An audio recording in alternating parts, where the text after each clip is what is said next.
Morning West in the World. It's Thursday, September the 10th, and this morning in class we were working on some further context for our course, focusing on the question of sort of the West and global development prior to the year 1500, as we prepare really next week to begin to sort of launch out in earnest into our primary course content. So this morning, the structure of our lecture was really a series of touchstones, major benchmarks that we're going to need to know about as we move forward. So we started in what we today call the Middle East, North Africa, the emergence of these river civilizations, a phenomenon that occurred in many parts of the world,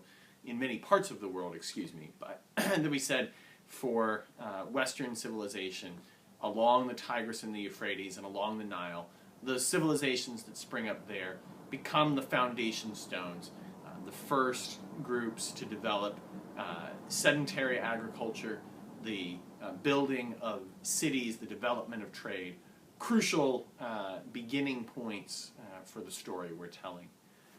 The second was the civilization of ancient Greece, which we said had a formative influence on Western thought down through the years, and especially in the figures of Socrates, Plato, and Aristotle.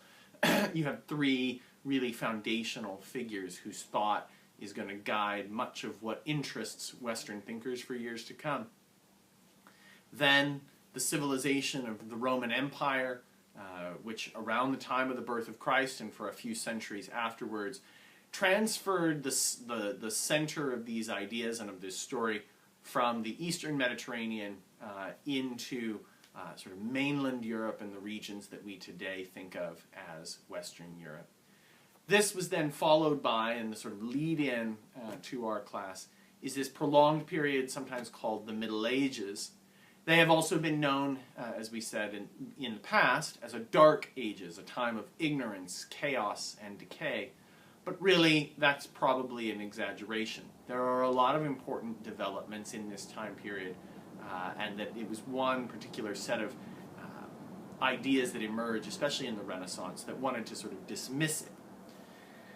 There were two, maybe three things we need to know about this time of the Middle Ages. One is that it has a very particular social order. Those who work, those who fight, those who pray. That division of society, working, governing, and church, praying, is a division of society, a distinction of classes that is going to persist for a long time in Western thought and will have proved to be a remarkably enduring way of organizing society. Secondly, we said that this is a largely, overwhelmingly Christian society, but that in part because of the dominance of the church seated in Rome, it is becoming an organization that many are seeing as decayed and corrupted, and that has some major problems in terms of its training of its clergy, in terms of its teachings on subjects like relics or indulgences. And all these things are going to become focal points for later controversy. And then lastly, we talked about the catastrophe of the Black Death, the arrival of this outbreak of plague in the middle of the 14th century, and with the consequent death of as many as 6 out of 10 people living in Europe at the time. Devastating event, but one that opens up the door for new patterns of thought, that leads to a society that's more ready for new ideas than it's been in a long time. And that is where we will pick up the thread next week. So thanks everybody, and enjoy your weekend. I will see you in class on Monday.